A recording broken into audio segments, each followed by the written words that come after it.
Press academy ఆధ్వర్యంలో ఈ తరహా సామాజిక ప్రాధాన్యత కలిగినటువంటి ఆంధ్రప్రదేశ్ అభివృద్ధికి దోహదపడేటువంటి అంశాలపైన చర్చనీయాంశంగా చేసి మాట్లాడడం నాకెంతో సంతోషం కలిగింది. సురేష్ గారు నన్ను ఆహ్వానించగానే ఈ విషయం చెప్పగానే అంగీకరించి ఇక్కడ పాల్గొంటున్నాను. చాలా విషయాలు ప్రస్తావనకు నా ముందు మాట్లాడినటువంటి ఇరువురు కూడా చేశారు. నేను తెలుగు జాతి ఐక్యతను నాడు కోరుకున్నాను. ఒక సుదీర్ఘమైనటువంటి కమ్యూనిస్టు క్రియాశీల జీవితానికి కూడా ఆ సమైక్య రాష్ట్ర నినాదానికి కట్టుబడి వదులుకున్నటువంటి ఒక వ్యక్తిని.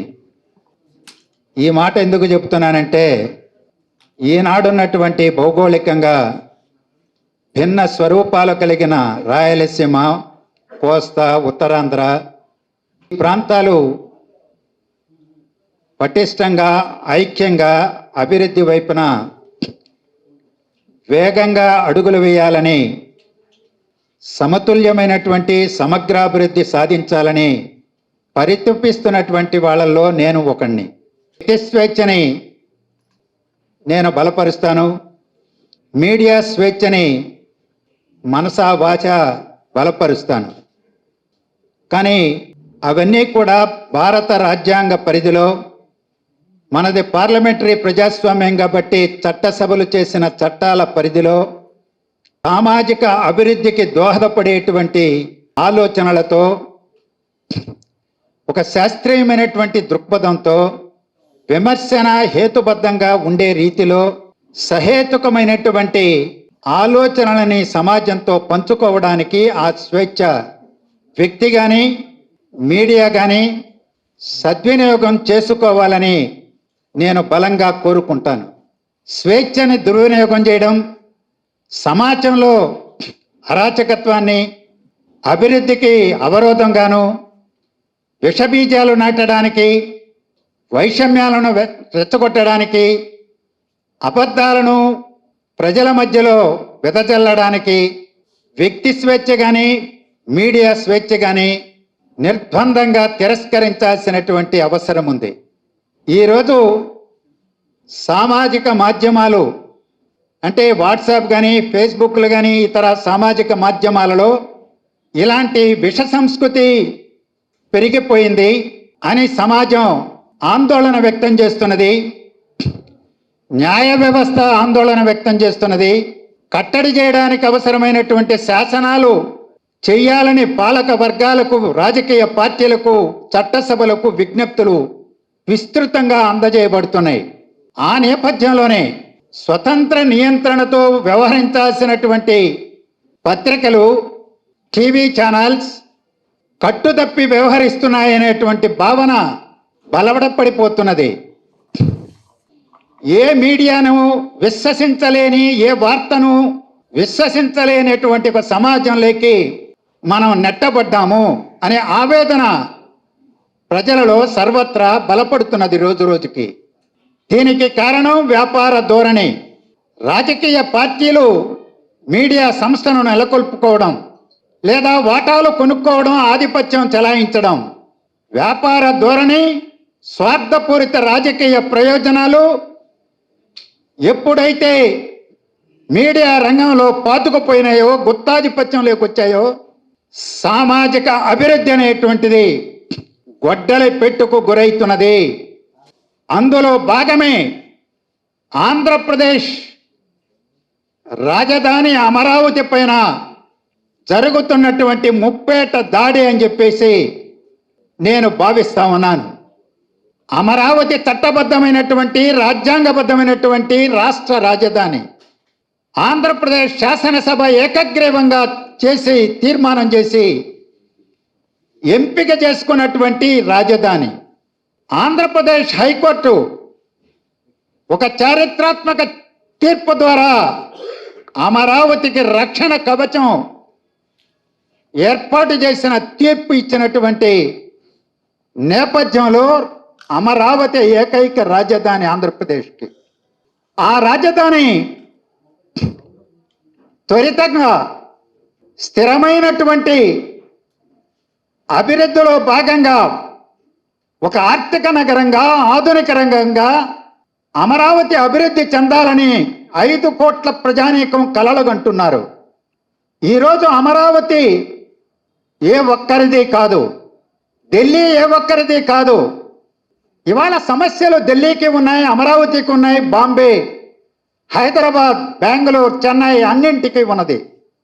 ఏ నగరానికి ఏ పట్టణానికి సమస్య లేదు అని నేను అడుగుతున్నా. ఇక్కడ వరదలను గురించి, వరద ముప్పును గురించి మాట్లాడుకుంటున్నారు. నేను కరువు ప్రాంతం నుంచి వచ్చా. వర్షపు చెనుకు పడితే నా శరీరం పులకించిపోతుంది, పరవళ్ళు దొక్కుతుంది. ఎందుకంటే తాగడానికి నీరు దొరకనటువంటి ప్రాంతంలో పుట్టి పెరిగి సామాజిక ఉద్యమాలలో భాగస్వామినైనటువంటి వాణ్ణి. ఇక్కడ వరదల గురించి, వాటిని ముప్పును గురించి మాట్లాడుతున్నాం. హైదరాబాదు వరదలకు ముప్పుకు గురికాలదా? అమరావతి మీద దుష్ప్రచారాలని ప్రతి ఒక్కళ్ళు ఖండించాలండి. ఎందుకంటే అమరావతి అనేది రాష్ట్ర వ్యాప్తంగా అందరిది రాజధాని అని ఎందుకు అనుకోవట్లేదు?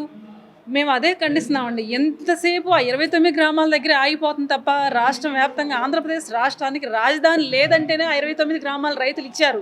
అంతే తప్ప వాళ్ళతో ఏమి లేదు. వాళ్ళకి ఇవ్వాల్సింది వాళ్ళకి ఇచ్చేశారు, మాకు ఇవ్వాల్సింది మాకు ఇచ్చేశారు. మిగతాది అంతా రాష్ట్ర వ్యాప్తంగా మొత్తం ఎంతైతే ఉందో అదంతా రాష్ట్ర వ్యాప్తంగా ప్రజలందరిది.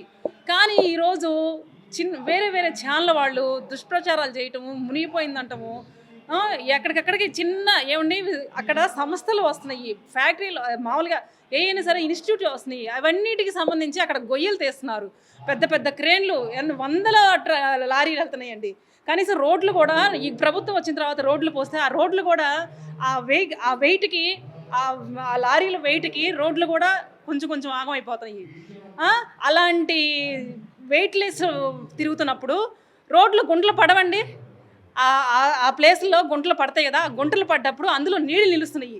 ఆ నీళ్ళు నిలుస్తుంటే ప్రతి ఒక్కళ్ళు ఎలా తీసుకొస్తున్నారంటే దాన్ని మునిగిపోయింది అంటారండి. ఏమంటే ఎవరికైనా చెప్పండి. మేము పుట్టి ఇప్పటికి 39-40 ఏళ్ళు అండి. నాకు 40 ఏళ్లలో నేను పెళ్ళయ్యి అక్కడికి వెళ్ళి 20 ఏళ్ళు. ఈ 20 ఏళ్ళలో నేను ఎప్పుడూ అక్కడ మునగటం చూడలేదండి. నేను అమరావతిలో పుట్టకపోయినా, కృష్ణా జిల్లాలో పుట్టినా, నేనైతే చెప్తున్నానండి ఇంత మట్టికి కూడా ఎక్కడ మునగలేదు. కనీసము మునిగితే అండి మీరు మరి ఆంధ్రప్రదేశ్ రాష్ట్రం ఇప్పుడు చాలామంది ముఖ్యమంత్రులు వచ్చారు, వెళ్ళారు, వెళ్తున్నారు, వస్తున్నారు, 5 ఏళ్ళకి ఒకసారి మారుతున్నారు. మరి ఏ ముఖ్యమంత్రి అయినా సరే అక్కడ మునిగిపోయింది అన్నప్పుడు వాళ్ళందరికీ ఇది ఇస్తారు కదండి, ఉపాధి. అంటే మునిగిపోయిన ప్రాంతాలని పరిశీలించి వాళ్ళకి నష్టపరిహారం ఇస్తారు కదా. మరి ఏ ప్రాంతం వాళ్ళకి నష్టపరిహారం ఇచ్చారో పలానా చెప్పండి. ఏ ఏరియాలో వాళ్ళ దగ్గరికి వచ్చి ముఖ్యమంత్రులు నష్టపరిహారం ఇచ్చారని చెప్పండి. ఈ మీడియా వాళ్ళకి మేము అదే చెప్తున్నామండి.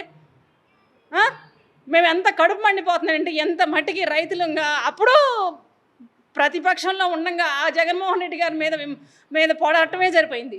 ఇప్పుడు ఈ ప్రభుత్వం వచ్చిన తర్వాత కూడా ఈ ప్రభుత్వంని ఈ పని చేస్తుంటే ఆ పనుల్ని బయటికి తీసుకెళ్ళి ప్రతి ఒక్కళ్ళకి మేము క్యారీ చేయాలని చెప్పి ఆశపెడుతున్నాం. దానిలో భాగంగా ఈ విమర్శల్ని ఖండిస్తున్నామండి. ఇలాంటి విమర్శలు ఇవే కాదండి, నిజంగా అన్నం తినే ప్రతి ఒక్కడో విమర్శిస్తున్నాడంటే మీరు నిజంగా రాజధానిలో అమరావతిలో మీరు ఉండాల్సిన అవసరం లేదండి. వెళ్ళిపోండి, బయటకు వెళ్ళిపోండి. రాజధానిలో ఉండొద్దు, అమరావతిలో అసలు ఉండొద్దు.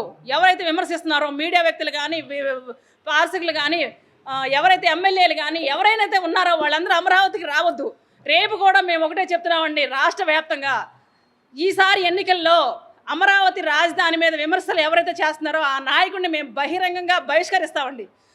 మేమంటే మేము కాదు, అక్కడ ప్రతి ఒక్కళ్ళు అమరావతి రాజధాని ఒకటే రాజధాని, ఆ రాజధాని ఇక్కడే ఉంటుంది, వీళ్ళందరికీ మేమందరం సపోర్టు అనే వ్యక్తి ఎవరైతే వస్తాడో ఆ వ్యక్తికి మేము ఓట్లేసి గెలిపించుకుంటాము, ఆ వ్యక్తిని మేము నాయకుడిగా ఎన్నుకుంటాము. ఇవాళ ఈ నాయకుడే కదండి, రేపు వచ్చే నాయకులు కూడా మేము అదే చెప్తున్నాము, అమరావతి ఇక్కడే ఉంటుంది అని అంటేనే నామినేషన్ వేయండి.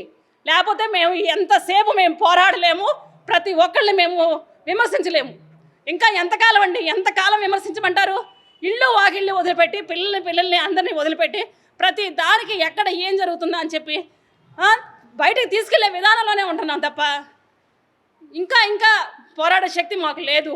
ఇదే చెప్తున్నాం మేము. రేపు ఎన్నికల్లో కూడా నేనైతే ఏ కండవా వేసుకోలేదండి. ఈ రైతు కండవాతోనే ఇవాళ వరకు ఈ 5 సంవత్సరాలు చేసాము. ఇప్పుడు కూడా ఇంకా 5 సంవత్సరాలు కాదు 10 సంవత్సరాలైనా ఈ కండవా వేసుకొని చేస్తాము. చేసి ప్రతి నాయకుడికి మేము అదే చెప్తామండి. అమరావతి రాజధాని అందరిది, రాష్ట్ర రాజధానిది, రాజధానిలో ఒక భాగం అందరూ. అంతే తప్ప ఓన్లీ అక్కడ 29 గ్రామాల ప్రజలైతే కాదు. మేము బల్లగుద్ది చెప్తున్నాము. మేము 25% తీసుకొని 75% ఇచ్చాము అని చెప్పి ప్రతి సాటకి వెళ్ళిన కాడలా చెప్పుకున్నాము. ఇప్పుడు కూడా అదే చెప్తున్నాము. ఈ కండవా వేసుకొని ఈరోజు ఈ ప్రభుత్వాన్ని తీసుకొచ్చాము. అలాగే ఈ కండవాతోనే రేపు కూడా పోరాడతాము. అంతే తప్ప రాజధాని మునిగిపోయింది అన్న ఎవరైతే ఉన్నారో వాళ్ళందరినీ మేము ఇక్కడ నుంచి నిజంగా బహిష్కరిస్తున్నామండి. వాళ్ళెవరు ఉండొద్దండి. ఇక్కడ ఉండకుండా మీకు ఇష్టమైన చోటకి వెళ్ళిపోయి అక్కడ తీసుకోండి, అక్కడ బ్రతకండి. అంతేగాని ఇంకా మమ్మల్ని హింసించొద్దు, మమ్మల్ని ఏడిపించొద్దు, మా పిల్లల ఉసురు పోసుకోవద్దు అండి. నా పేరు వరలక్ష్మి. నేను మందడంలో అమరావతికి భూమి ఇచ్చిన రైతుని, రాజధానికి భూమి ఇచ్చిన మహిళా రైతుని.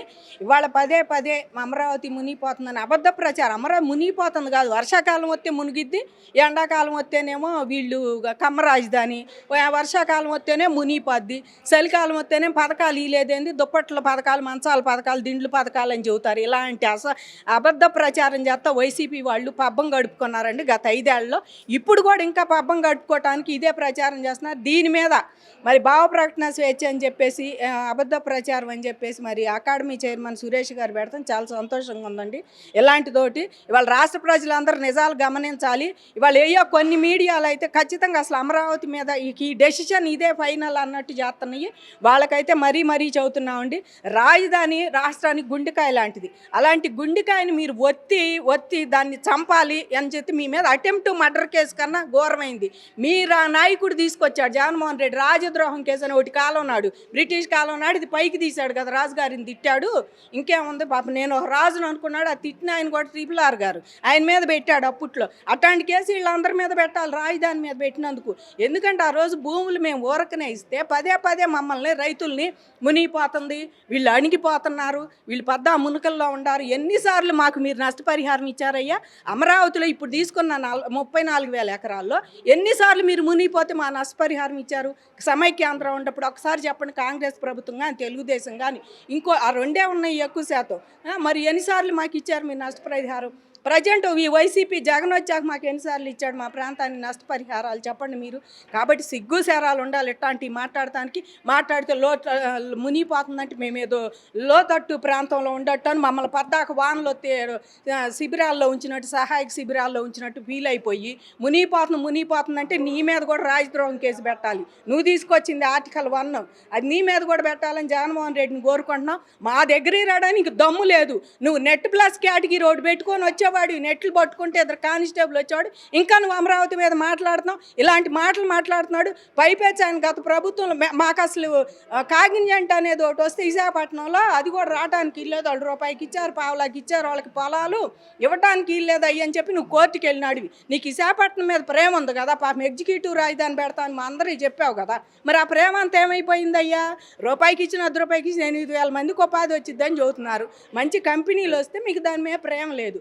కాబట్టి పదే ఇవాళ మీరు రాజధాని మీద ఇలాంటి అవాకులు చవాకులు వాళ్ళకి ఏది ఇష్టం లేదండి. కర్నూలు కడప కూడా ఇష్టం లేదు వాళ్ళకి. రాయలసీమ ఇష్టం లేదు, ఉత్తరాంధ్ర ఇష్టం లేదు. ఉత్తరాంధ్ర ఇష్టం అయితే మీరు అక్కడ నదులు చక్కగా కట్టి వాళ్ళకి ఏయో ఉపాధి కల్పన కల్పించేవాళ్ళు. అక్కడ నదులు ఉన్నాయి కదా, సుజల స్రవంతి లాంటి, వంశధార అట్లాంటివన్నీ కొంచెం ముందు నడిపించేవాడు. ఆ ప్రాజెక్టులు కనీసం పోలవరం అన్నా పూర్తి చేసేవాడు. ఎందుకంటే రాయలసీమకి ఎక్కువ బెనిఫిట్ పోలవరం, ఇవాళ ఆంధ్రాకి ఎక్కువ బెనిఫిట్. అది 4 రాష్ట్రాల మీద పోయి నేషనల్ ప్రాజెక్ట్ అయినా ఇలా ఓన్లీ బెనిఫిట్ అది. నువ్వు అమరావతి చంద్రబాబు గారి మీద అభివృద్ధి కేంద్రీకరణ జరగాలనలా. నువ్వు అమరావతి ఎక్కడ ఉంటే ఏదో జరిగిపోతుందని చెప్పి 3 ప్రాంతాలు అన్నావు. మరి పోలవరం ఎందుకు చేయలే? నువ్వు పూర్తి ఎందుకు చేయలే? అదైతే అందరికి నీళ్ళు వచ్చాయి. పైపేసి రాజశేఖర రెడ్డి గారి కళ అది. మరి ఆ రకంగా మా నాన్నగారి కళను పూర్తి చేయాలి కదా. అది లేదు ఇది లేదు, సిగ్గు శరం లేకుండా ఏమీ లేదు. నా ముఖ్యమంత్రి సీటు ఉన్న నన్ను టచ్ చేయడానికి ఎవరు కూడా భయపడతారు. సిబిఐ వాళ్ళు కానీ, ఈడీ వాళ్ళు కానీ. ఇప్పుడున్న కేసులు కూడా నిందితుడిగా ఉండా నువ్వు కోర్టుకు పోవు, బాధితుడిగా కోడికత్తి సీన్లో కూడా నువ్వు కోర్టుకు పోవు. నిందితుడిగా బాధితుడిగా ఏనాడు కోర్టుకు పోనాడు? రాజ్యాంగాన్ని గౌరవించినాడు. అధిక ధనికవంతుడు దేశంలో ఎవరయ్యా అంటే మన గత మాజీ ముఖ్యమంత్రి జగన్మోహన్ రెడ్డి గారు. ఈయన గౌరవించడు రాజ్యాంగాన్ని, ఎదటాళ్ళు కూడా గౌరవించ. మాకై సమన్యాయం చేశాడు అమరావతి రైతులకు కానీ రాష్ట్రంలో. ఎట్లా అంటారా? నేను చూసి ఆ కేసులు జైళ్ళు కోర్టులు వీళ్ళందరూ కూడా చూస్తే చాలా బాగుంటుంది. నేను ఒక్కడనే చూస్తే ఏం బాగుంటుంది. సమన్యాయం మాత్రం అది బాగా చేశాడండి. మా అందరి మీద కేసులు ఒక్కొక్కరి మీద 20 కేసులు 30 కేసులు, దళితుల మీదే మళ్ళీ దళితులకి అట్రాసిటీ కేసు వాళ్ళ మీద వాళ్ళకే. మరి రాష్ట్రంలో ప్రజలందరి మీద కూడా ఎన్ని కేసులు పెట్టాడు. వాళ్ళ కేసులు పెట్టి అందరినీ జైలుకి పంపించాడు. ప్రతి ఒక్కళ్ళ మీద కేసులు పెట్టి సామాజిక న్యాయం అది బాగా చేశాడు జగన్మోహన్ రెడ్డి. నేను ఒక్కడినైతే అట్లే వీళ్ళు కూడా చూస్తారు పాపం కోర్టులు జడ్జీలు చూసాం. మేము కూడా వెళ్ళి కోర్టు ఎట్టుంటుందో చూడాల, పంచాయతీ ఆఫీస్ ఎట్టుంటుందో తెలియని మహిళలకు అమరావతి మహిళకి పార్లమెంట్ దా నడిపించిన ఘనత జగన్మోహన్ రెడ్డిది. పార్లమెంట్ దా నడిచి కుయ్యో మొర్రో అంటే వాళ్ళు కాళ్ళు పట్టుకోవటమే తక్కువ అన్నట్టు భూములు ఇచ్చి 25 సెంటు తీసుకొని ఉచితంగా మమ్మల్ని ఆ తీరు చేసిన జగన్మోహన్ రెడ్డికి మా ఉసురు తగిలి 11 సీట్లు పరిమితం అయ్యాడు.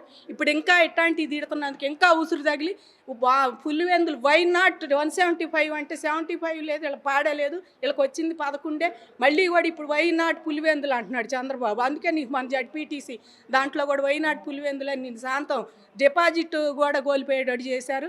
ఎప్పటికైనా ఆయన కళ్ళు తెరుచుకొని ప్రజలకి ఏం కావాలి, 11 గెలిచి చచ్చిన వాళ్ళు అయిన అసెంబ్లీకి చచ్చి ఆ 11 సీట్లు మా నియోజకవర్గాలకు అవి కావాలి ఈ కావాలని పోరాడితే బాగుంటుంది. ఇంట్లో చచ్చో సాటును కూర్చోనో దొంగ సంతకాలు పెట్టి అసెంబ్లీకి వచ్చిపోతే మీ ప్రయోజనం. ఈసారి మీరు సింగిల్ డిజిట్కి పరిమితం అవుతారని జగన్మోహన్ రెడ్డి అండుకోకి చెబుతున్నాం. ఇంకా ఇప్పుడు వీళ్ళు కొత్త తెర మీద కావాలి చీరలు 1,50,000 అంటే మరి ఇలా చూపించిందేమో ఆ చీరలన్నీ. ఎక్కడ బొమ్మన కరుణారెడ్డి, ఎక్కడ ఐఏఎస్ కలెక్టర్ ఆవిడ నేను చూపించింది. నిన్న ప్రెస్ మీట్ పెట్టి పని కట్టుకొని ఆమె చీర 1,50,000, ఆమె జాకెట్ 5 రూపాయలు ఇట్లాంటివన్నీ చెబుతా కూర్చున్నాడు. కాబట్టి వీళ్ళు ఆమె తీసుకొచ్చిందే వీళ్ళు. ఆమె 1,50,000 చీర కట్టిందో 2 లక్షలు, ఆ బాధ్యత కూడా మీదే. ఎందుకంటే ఐఏఎస్ని ఐపీఎస్లను అందరినీ కోర్టులకి ఎక్కించి జైల్లో పెట్టిన పాపం మీదే. ఇప్పటికైనా లిక్కర్ స్కామ్ ఇవన్నీ జరుగుతున్నాయి కాబట్టి వీటిని డైవర్ట్ చేయడానికి వీళ్ళకి కావాల్సింది అమరావతి నీళ్లు పోతున్నాయి, నీళ్ళు వస్తున్నాయి, మునిగిపోతున్నాయి. మాకు మునిగిపోదు. ఇప్పుడే మా సోదరుడు చెప్పాడు, మాకు ఎత్తిపోతలు పెట్టాడు. ఎక్కువ వాటర్ వచ్చినా అడుబాద్ది, తక్కువ వాటర్ అయినా కృష్ణానది నుంచి మాకు నీళ్ళు వస్తాయి. అది చూసే బాబు గారి వాళ్ళ వాటర్ ఫెసిలిటీ ఏ రాజధానికైనా వాళ్ళు ఆయన చూస్తున్నాడు. చాలా రాజధానిలో ఐటీలో ఎంతమంది ఉండా రాజధానిలో వాటర్ ఫెయిల్యూర్ వాళ్ళకి డ్రైనేజ్ ఫెయిల్యూర్ 2 కనపడుతున్నాయి మనకి. వాళ్ళ అలాంటిది ఉండకూడదని చెప్పి ఆయన ఇక్కడ కోరుకొని వచ్చి సమదూరంలో ఉన్న జిల్లాలన్నిటికని పెడితే మీరు ఇవాళ ఇలాంటి అబద్ధ ప్రచారాలు చేసి మామే భావ ప్రకటన స్వేచ్ఛ అంట. మా చంద్రబాబు గారు మేము ప్రతిపక్షంలో ఉన్నప్పుడు చెప్పులేస్తే ఒకప్పుడు గౌతమ్ సవాంగ్ గారు అన్నారు అది భావ ప్రకటన స్వేచ్ఛ అని చెప్పేసి. మరి ఇవాళ మీరు అట్లాంటిది వదిలేయాలి కదా మమ్మల్ని. మేము కూడా భావ ప్రకటన స్వేచ్ఛ చేస్తాం కదా, అది వదిలేయరు కదా. అసలు మీ మీద ఇంత రాయేసినందుకు ఇటు ఇంత కట్లు కట్టుకొని తిరిగారు, ఆడొకడు నువ్వు ఒకడివి. ఇట్లాంటి వీళ్ళు భావ ప్రకటన స్వేచ్ఛ అని గౌతమ్ సవాంగ్ గారు చేత చెప్పించారు. అట్లాంటిది ఇప్పుడు భావ ప్రకటన స్వేచ్ఛ ఎలా ఉంటుందో ఒకసారి చూసుకొని మీరు కూడా ఆ స్వేచ్ఛని మళ్ళీ మీరు ఎక్కువ చేస్తే జనం కూడా ఎక్కువే చేస్తారు. పోయినసారి గౌతమ్ సవాంగ్ గారు అన్న స్వేచ్ఛ బయటకు వచ్చి జనం నుంచి అది గుర్తుపెట్టుకొని మర్యాదగా రాజధాని మీద ఇలాంటి అవాకులు చవాకులు వేలకుండా రాష్ట్రానికి అంతటికి రాజధాని 5 కోట్లున్నర ఆంధ్రులకి వాళ్ళు మీరు 164 సీట్లు ఇచ్చారు ఒకే రాజధాని అంటే. మరి 3 రాజధానులు అన్నాళ్ళే 11 సీట్లు ఇచ్చారు. అందుకని అందరూ అభిమానించే అమరావతి రాజధానిని మీరు ఇంకా అవాకులు చవాకులు బేలకుండా ఇప్పటికైనా రాజధానితో అధికార ప్రభుత్వంతో కలిసి వస్తే మీకు బాగుంటుంది. ప్రజలకి ఏదైనా మేలు చేయాలంటే అవేగా మాట్లాడండి, మేము సంతోషిస్తాం. మేము కూడా స్వాగతం పలికి ఈసారన్నా నీకు ప్రతిపక్ష హోదాలో కూర్చోబెడతాం. అది కాదని ఇట్లా చేస్తే ఈసారి నీ సింగిల్ డిజిట్ కాదు వైనాడు పులివెందులు అనాల్సి వచ్చింది. పులివెందులు ఎమ్మెల్యే గారు గమనించుకొని నోరు మూసుకొని ఎక్కడ ఉంటాడు, బెంగళూరులో చేస్తాడో ఇంకోసారి చేస్తాడో చదివితే బాగుంటుంది. మా జోలికైతే రావద్దని వీళ్ళందరూ దండాలు పెడుతున్నాం అండి. కేసులు మీ మీద కేసులు పెట్టారు కదా గవర్నమెంట్లో వైసీపీ కేసులు పెట్టారు. ఫాస్ట్ ట్రాక్ కోర్టు పెట్టి ఇప్పటికి చంద్రబాబు గారు వాటిని తొలగించే ప్రయత్నం కూడా చేయట్లేదు కదా, మీరు దాని మీద ఏం డిమాండ్ చేస్తారు? కొన్ని తొలగించారండి. ఇప్పుడు ఉంది రేపు సెప్టెంబర్ 1వ తారీఖు వెళ్ళాలి. మరి వాయిదాకి విజయవాడే వచ్చి సావాలి. మేము కూడా ఆ కేసులు ఎప్పుడు పోతాయి అని చూస్తున్నాం. జగన్ గారు అయితే ఈ పార్టీ తీసి పారేసేవాడు. ఎందుకంటే ఆయనకు రాజ్యాంగం మీద గౌరవం లేదు, ఎవరి మీద గౌరవం లేదులే. ఆయన అందుకని ఆయన తీసేవాడు. ఆయన కేసులకి ఆయన బాడు కనుక బాబు గారు అట్ట కాదు వెళ్తే అమ్మ అది దాని ప్రకారమే జరగాలి, రూల్ ప్రకారం మీరు అందరూ వెళ్ళండి, కొట్టేస్తారులే, మీరు బాధపడవద్దు అని చెప్పారు. కానీ ఇప్పటికి వెళ్తున్నారు. రేపు మళ్ళీ 1 తారీఖు కూడా ఉంది మాకు వాయిదా, దానికి కూడా వెళ్ళాలి. కొన్ని అయితే కొట్టేశారులేండి, తీసేశారు కొన్ని కేసులు. దీనికి కూడా వాయిదాకి వెళ్తే ఇది కూడా తీసేస్తారేమో ఈసారి అనుకుంటున్నాము. అట్లాగే బాబు గారు మంచి ప్రభుత్వం తీసుకురావాలని ఆయన ఈ వయసులో కూడా కష్టపడుతుంటే ఆయన అట్ట ఈయనట్ట ఇక ఈ మంత్రుల్ని ఎమ్మెల్యేలని వీళ్ళందరినీ తిడతాం. మాట మాటకి చంద్రబాబు గారు ఏం చేశాడు, చంద్రబాబు గారు ముసలాడు అయ్యాడని అంటాం, ఆయన నరకానికి పోతాడంటాం, జగన్మోహన్ రెడ్డి గారు ఆడాళ్ళకన్నా ఘోరంగా ప్రెస్ మీట్లు పెట్టి తిడతాం మాత్రం చాలా బాధగా ఉంది. నీ ప్రెస్ మీట్లకి నీ తిట్లకి ఆడు ఏ ఊరు ఏం అవరు కానీ ఆ తిట్లన్నీ ఈయనకే తగులుతాయా, మాట్లాడతాం రాదు, మీడియా ముందు అన్న తత్త అంటావు పేపర్ తీసుకొని ఆ మాటలు కూడా తగ్గించుకొని మెదలకుండా అసలు వీళ్ళు కూర్చుంటే బాగుంటుందండి. ఎందుకంటే వాళ్ళ పని చట్టం దానిపైన అది చేసి పద్ది లిక్కర్ స్కామ్లో తొందరగా అరెస్ట్ అయితే ఆ బిగ్ బాస్ ఎవరో బాగుంటుందని మేమందరం కూడా కోరుకుంటున్నాం. జై అమరావతి సేవ్ ఆంధ్రప్రదేశ్ అండి. గత ప్రభుత్వంలో శ్మశానమని ఎడారని అది అమరావతి రాజధానికి పనికిరాదని ఎన్నో అపోహలు చేశారు. కానీ మేము 29 గ్రామాల వాళ్ళము ఉద్యమం చేసేటప్పుడు మమ్మల్ని ఎన్నో కష్టాలు బాధలు పెట్టారు. అయినా కూడా మేము ఎట్టి పరిస్థితుల్లో దాన్ని ఇచ్చేసి మేము సాధించుకున్నామండి. అట్లాంటిది ఇప్పుడు ఈ ప్రభుత్వం వచ్చిన తర్వాత మరలా ఏంటి పులస చేపలు అమ్ముతాము, పులస చేపలు దొరుకుతాయి అమరావతిలో అని ప్రచారం చేస్తున్నారు గత ప్రభుత్వం ఎమ్మెల్యేలు. కానీ పులస చేపలు పట్టుకోవడానికి రమ్మనండి, దొరుకుతాయేమో చూద్దాము. కానీ వాళ్ళు ఏసీ రూముల్లో కూర్చొని ఇంకెక్కడెక్కడో కూర్చొని ప్రచారం చేయటం కాదు, అమరావతి రమ్మనండి. మా ఇంటి ముందే సీఎం గారు వెళ్తూ ఉంటారు రోజు సచివాలయానికి. మరి రోజు సచివాలయానికి వెళ్ళే సీఎం గారు మేము అందరం మునిగిపోతే ఎలా ఉంటున్నాము? పడవల మీద లోపల ఉంటున్నామా? మేము ఇంట్లోనే ఉంటున్నాం కదా, కనీసం అరికాలు మట్టి కూడా కాదండి. అట్లాంటి అమరావతిని రాజధానిని ఇది వరదలు వస్తున్నాయని కొట్టుకుపోతుందని ఇట్లా ప్రచారం చేస్తున్నారు. అట్లా కాదండి. ఒక బ్యాంకు వాళ్ళు కూడా, రిజర్వ్ బ్యాంక్ కానీ ఏ బ్యాంకు వాళ్ళు కూడా ఇంటింటి తిరిగి అమరావతి రైతులను కనుక్కొని ఇప్పుడు మనకి సహాయం చేస్తున్నారు. అప్పుడు ఏం చేశారంటే కొట్టుకుపోద్ది, మీరు బ్యాంకు లోన్లు ఇవ్వద్దు అని చెప్పేశారు.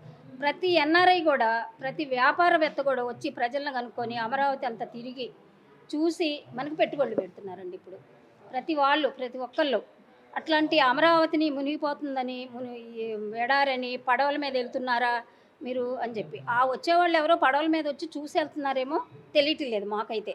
మేము బయటే ఉంటాము కానీ మాకు తెలియట్లేదు ఎప్పుడు వచ్చి వెళ్తున్నారో ఎప్పుడు కాదు. కనీసం ఒక చెరువు లాంటి నీళ్ళు కూడా లేవండి అక్కడ. కాకపోతే వర్క్ చేస్తున్నారు. 14,000 మంది కార్మికులు పనిచేస్తున్నారండి అక్కడ. 14,000 మంది పైనే ఉంటారు కానీ తక్కువ అయితే ఉండరండి. అలాంటి పని చేసే అమరావతిని మునిగిపోయింది, కొట్టుకుపోయింది.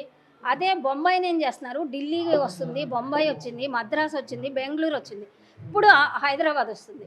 ఇవన్నీ కొట్టుకుపోతున్నాయి కానీ అమరావతి కొట్టుకుపోలేదండి. అలాంటి నీళ్ళు ఎక్కడ కనపడవు అమరావతిలో. ఒక్కసారి వచ్చి ఆ ఎమ్మెల్యేలు కానీ ఆ గత ప్రభుత్వం వాళ్ళని కానీ వచ్చి చూడమని చెప్పండి. అది చెప్పదలుచుకున్నామండి.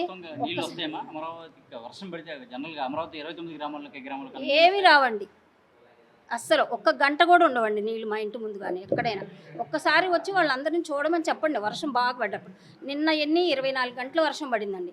అటు ఖమ్మం కానీ హైదరాబాద్ కానీ అన్నీ కొట్టుకుపోయినాయి. కానీ అమరావతిలో వచ్చి చూడమనండి నీళ్ళు ఉన్నాయేమో. ఎక్కడ ఇప్పుడు మేము అమరావతి నుంచి వస్తాం కదా, ఎక్కడ 5 నిమిషాలు కూడా మా ట్రాఫిక్ ఎక్కడ ఆగదు. అలాంటి వచ్చి చూడాలి కదండి వాళ్ళు. ఐకానిక్ టవరు జయదీపంగా లైట్లు వెలుగుతున్నాయి ఇప్పుడు బ్రహ్మాండంగా. ఇప్పుడు కూడా పగలు కూడా వెలుగుతూనే ఉంటాయి, చూస్తూనే ఉంటారు.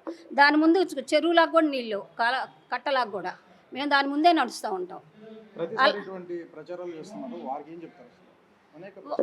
వారికి అదేనండి, బుద్ధి రావాలి. బుద్ధి లేదు. వాళ్ళు బుద్ధి ఉంటే జ్ఞానం ఉంటే అనరు. కానీ వాళ్ళకు కూడా తెలుసు. ఎందుకంటే గత 5 సంవత్సరాలు అసెంబ్లీకి వచ్చారు, హైకోర్టు నడుస్తుంది, అన్నీ నడుస్తున్నాయి. అలాంటప్పుడు కొట్టుకుపోయినప్పుడు ఇవన్నీ ఎలా నడుస్తాయండి? హైకోర్టు నడుస్తుంది, రోజు జడ్జీలు వస్తారు, లాయర్లు, జడ్జీలు అన్నీ. హైకోర్టు మన ఆంధ్రప్రదేశ్లో రాజధానిలో నడుస్తుంది కదా, మరి సచివాలయం నడుస్తుంది కదా. అలాంటప్పుడు వరద వస్తే ఎట్లా అండి? మూసేస్తారు కదా, ఒక్కరోజు సెలవులు ఇచ్చేస్తారు కదా. రాజధానిలో ఎప్పుడు ఒక్కరోజు కూడా స్కూల్ సెలవు ఇచ్చిన రోజు లేదండి. దీనిని భావ ప్రకటన స్వేచ్ఛతో ముడిపెట్టడం ఏమాత్రం కుదరని పని, ఏమాత్రం సరైన పని కాదు. అది అభ్యంతరకరం కూడా. భావ ప్రకటన స్వేచ్ఛ పేరుతోటి అసత్యాలని, అర్ధసత్యాలని, బూటకపు వార్తల్ని ప్రచారం చేసే హక్కు, పబ్లిక్ డొమైన్లో పెట్టే హక్కు మెయిన్ స్ట్రీమ్ మీడియాకు కానివ్వండి, సోషల్ మీడియాకు కానివ్వండి ఏమాత్రం లేదు. ఆ విషయంలో స్పష్టమైన క్లారిటీ ఇవ్వడం కోసం ఆంధ్రప్రదేశ్ ప్రజలకు జరుగుతున్నదేమిటో వీలైనంత వరకు మా ద్వారా ఉడతా భక్తిగా తెలియపరచడం బాధ్యత అని భావించి Andhra Pradesh media academy, CR media academy ఈ చిన్ని సెమినార్ కార్యక్రమాన్ని మొదలుపెట్టింది. ఈ తరహా ఆంధ్రప్రదేశ్ శ్రేయస్సు దృష్ట్యా అబద్ధపు వార్తల్ని, అసత్యాలని ప్రచారం చేయకుండా, వాటిని ప్రజల దగ్గరికి పదే పదే తీసుకువెళ్లకుండా ఎంతో కొంత అడ్డుకట్టగా దాన్ని అడ్డుకోవాల్సిన బాధ్యత మీడియా మిత్రుల మీద కూడా ఉంది.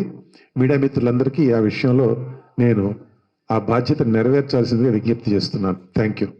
అమరావతి ప్రాంతంలో జరుగుతున్న విష ప్రచారం మీద, విష ప్రచారాన్ని, అబద్ధపు ప్రచారాన్ని తిప్పికొట్టడం అని కాకుండా, ఈ అబద్ధపు ప్రచారం మీద భావ ప్రకటన స్వేచ్ఛ, మన యొక్క భావ ప్రకటనని అందరూ తెలియజేసే విధంగా ఈ కార్యక్రమాన్ని ఏర్పాటు చేసి అధ్యక్షత వహిస్తున్నటువంటి ఆలపాటి సురేష్ గారికి, అదేవిధంగా మాకు ఉద్యమం సమయంలో అనేక రకాలైనటువంటి తోడ్పాటు అందించినటువంటి ప్రముఖ న్యాయ నిపుణులు పోసాని గారికి, వేదిక ముందు ఉన్నటువంటి నా తోటి రైతులకు, నా సోదరిమణులకు, అదేవిధంగా ఈ అమరావతి ప్రాంతంలో, ఈ అమరావతి రాజధాని మీద ఉద్యమం చేస్తున్న కాలంలో అమరావతి ప్రాంతం గురించి కానివ్వండి, అమరావతి రాజధాని గురించి కానివ్వండి,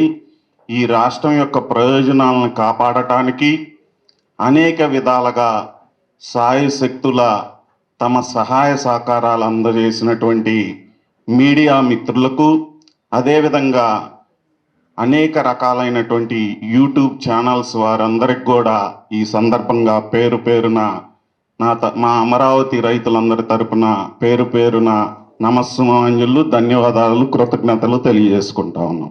మరి ముఖ్యంగా ఈ అమరావతి మన రాజధాని, దీని పూర్వపరాల్లోకి వెళ్తే దీని నేపథ్యం మనందరికీ తెలుసు, పెద్దలకు తెలుసు. ఇప్పుడు దరిదాపుగా అందరికీ ఈ విషయాల మీద అవగాహన ఉంది. రాజధాని లేనటువంటి రాష్ట్రంగా విడిపోయిన సమయంలో ఈ రాష్ట్రానికి రాజధాని లేదు. దేశంలో, ప్రపంచంలో ఎక్కడా జరగని విధంగా రాజధాని లేకుండా ఆంధ్రప్రదేశ్ రాజధాని విడిపోయింది. ఎక్కడైనా కూడా విడిపోయిన రాష్ట్రానికి రాజధాని లేకుండా ఉండటం చూసాం, కానీ విడిపోయిన రాష్ట్రానికి రాజధాని ఉండి మనకు మాత్రం రాజధాని లేనటువంటి మరి కారణం మనందరికీ తెలుసు. అటువంటి క్లిష్ట పరిస్థితుల్లో ఈ రాష్ట్రం లోటు బడ్జెట్లో ఉంటే ఈ రాష్ట్రం రాజధాని సొంతంగా నిర్మించుకోవటానికి సరిపడా ఆర్థిక పరిస్థితి లేకపోవటం, ఇటువంటి అనేక కారణాల రీత్యా ఆనాటి ప్రభుత్వం ఈ కొత్తగా ప్రపంచంలో ఎక్కడా లేని విధంగా చిన్న చిన్న స్థాయిలోనే అంతకుముందు ల్యాండ్ పూలింగ్ స్కీమ్స్ అమలు జరిగింది. ఒక పెద్ద స్థాయిలో ల్యాండ్ పూలింగ్ని అమలు చేయటానికి ముందుకు రావటం, మేమందరం కూడా, రైతులందరం కూడా ఎంతో సంతోషంగా ఈ రాష్ట్రానికి ఒక రాజధాని ఇవ్వాలి అనే మంచి ఉద్దేశంతో ముందుకు రావటం జరిగింది. ఈ వచ్చిన దగ్గర నుంచి రాష్ట్రంలో ఆ రోజు రైతులందరూ కూడా ముందుకు రావటానికి చాలా కారణాలు ఉన్నాయి. మేము కూడా అనేక రకాల చర్చలు జరిగిన తర్వాతే ముందుకు వచ్చాం. ఈ సందర్భంగా ఈ పూర్వపరాలు కొన్ని విషయాలు మీకు గుర్తు చేయాలని నేను అనుకుంటున్నాను పెద్దలందరి సమక్షంలో. ఎందుకంటే ఆ రోజు రాష్ట్రానికి రాజధాని కావాలి, భూములు కావాలి, అన్ని లక్షల కోట్లు బడ్జెట్ లేదు. అటువంటి పరిస్థితుల్లో మేము ముందుకు వచ్చాం, రాష్ట్రం కోసం వచ్చాం. మేం బాగుండాలి, మాతో పాటు ఈ రాష్ట్రం బాగుండాలని వచ్చాం. భావితరాల భవిష్యత్తు కోసం ముందుకు వచ్చాం. ఈ ముందుకొచ్చిన సందర్భంలో ఎప్పుడైతే 2015లో నోటిఫికేషన్ రిలీజ్ చేయటం, ప్రభుత్వంకి మరి రికార్డు స్థాయిలో 58 రోజుల్లో భూములు ఇవ్వటానికి ముందు అనేక రకాలైనటువంటి చర్చలు మరి ముఖ్యమంత్రి గారితో ఇక్కడున్న రైతులందరి ద్వారా జరిగిన తర్వాతనే ఈ ల్యాండ్ పూలింగ్ సిస్టమ్ ముందుకు వచ్చింది.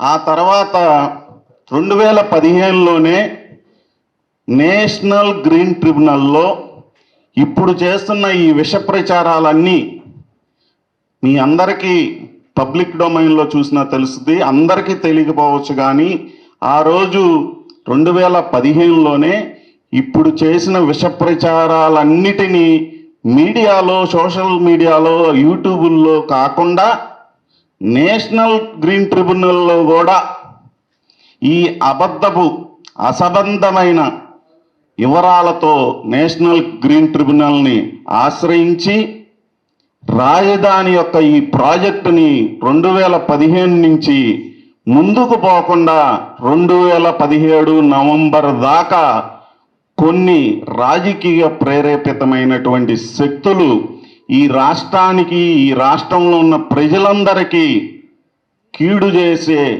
శక్తులు, ఈ రాష్ట్రం యొక్క అభివృద్ధిని నిరోధించే శక్తులు ఆ రోజు నేషనల్ గ్రీన్ ట్రిబ్యునల్లో కేసు వేశారు.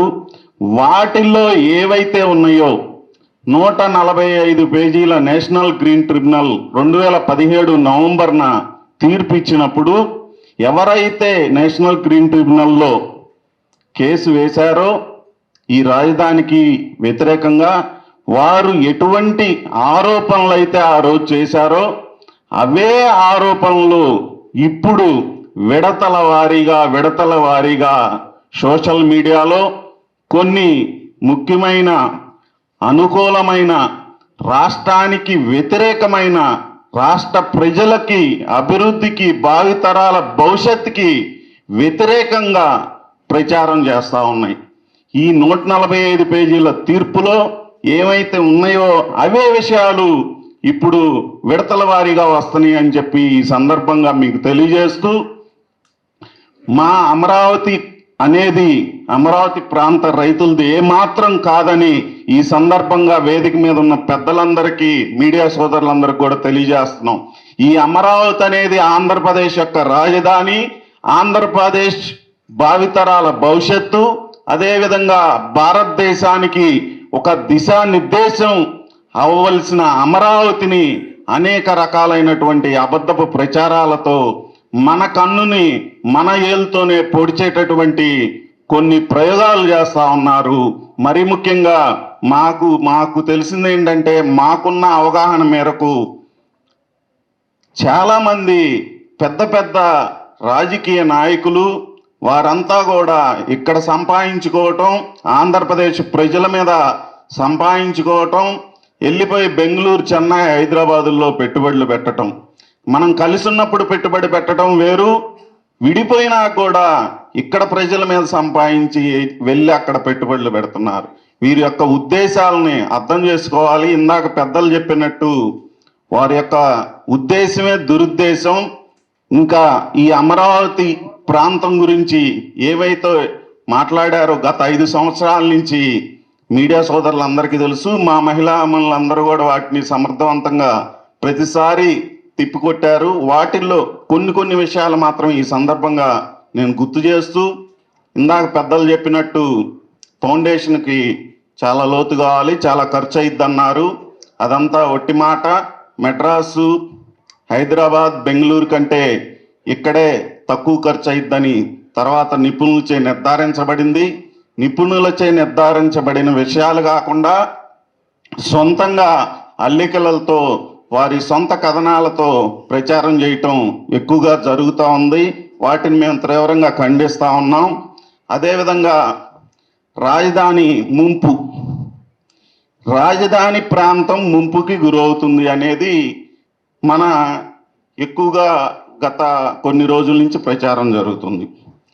నేషనల్ గ్రీన్ ట్రిబ్యునల్ వారు నవంబర్లో 2017లో తీర్పు ఇచ్చారు. ఆ తీర్పులో స్పష్టంగా అమరావతి నదీ పరివాహ ప్రాంతం కాదు, అమరావతి 217 చదరపు కిలోమీటర్ల విస్తీర్ణంలో గత 100 సంవత్సరాల చరిత్రలో ఎటువంటి వరద ముంపులకి భారీ స్థాయిలో గురి అవ్వలేదు. కాబట్టి ఈ విషయంలో మేము మాకున్న పరిజ్ఞానంతో కాకుండా మేము కూడా ఒక నిపుణుల కమిటీని వేశాం. ఆ నిపుణుల కమిటీ మరి కేంద్ర ప్రభుత్వంలో ఉన్నటువంటి అనేక సంస్థల నుంచి విషయాలను సేకరించి, అదేవిధంగా ఆ నిపుణుల కమిటీ ఈ ప్రాంతంలో ప్రత్యేకంగా పర్యటించి అమరావతిలో ఉన్న అన్ని గ్రామాలు, కృష్ణానది పరివాహ ప్రాంతం అంతా కూడా ఢిల్లీ నుంచి వచ్చి ఇక్కడికి పర్యటించి, ఆ పర్యటించిన తర్వాత వారి ఇచ్చినటువంటి రిపోర్ట్ ఆధారంగా మేము ఈ తీర్పు చెబుతున్నాము. వారు ప్రత్యక్షంగా నిపుణుల కమిటీ అక్కడ పర్యటించి మాకిచ్చిన రిపోర్టు కేంద్ర రాష్ట్ర ప్రభుత్వాల దగ్గర ఉన్నటువంటి వివిధ రకాల గణాంకాలని బేస్ చేసుకొని ఆ రోజు తీర్పు ఇవ్వడం జరిగింది. ఆ రోజు తీర్పు ఇచ్చేటప్పుడు ఈ వరదలే కాదు, ఈ ప్రాజెక్టులకు సంబంధించినటువంటి అనేక రకాలైనటువంటి విషయాలని నేషనల్ గ్రీన్ ట్రిబ్యునల్ చర్చించడం జరిగింది. నేషనల్ గ్రీన్ ట్రిబ్యునల్లో ఈ ఒక్క విషయమే గురించే కాదు, ఇంకా ఈ ప్రాజెక్ట్ని ఆటంకపరచడానికి, ఈ ప్రాజెక్టు ముందుకు వెళ్లకుండా ఉండటానికి ఇంకా అనేక రకాలైనటువంటి అపోహల్ని, అనేక రకాలైనటువంటి అబద్ధ ఆరోపణల్ని ఆ రోజు చేయటం జరిగింది. వాటన్నిటికి కూడా సమగ్రంగా నేషనల్ గ్రీన్ ట్రిబ్యునల్ తీర్పులో స్పష్టంగా చెప్పటం జరిగింది. అంటే అవన్నీ నాకు అవగాహన కొద్ది మేర ఉంది. వాటన్నిటిని ఇప్పుడు మళ్ళా గుర్తు చేయదలుచుకోలేదు.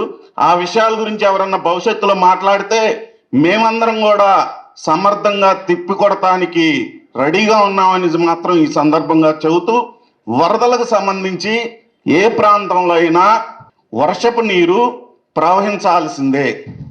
ఈ భూమి మీద వర్షపు నీరు ప్రవహించకుండా ఎక్కడా కుదరదు.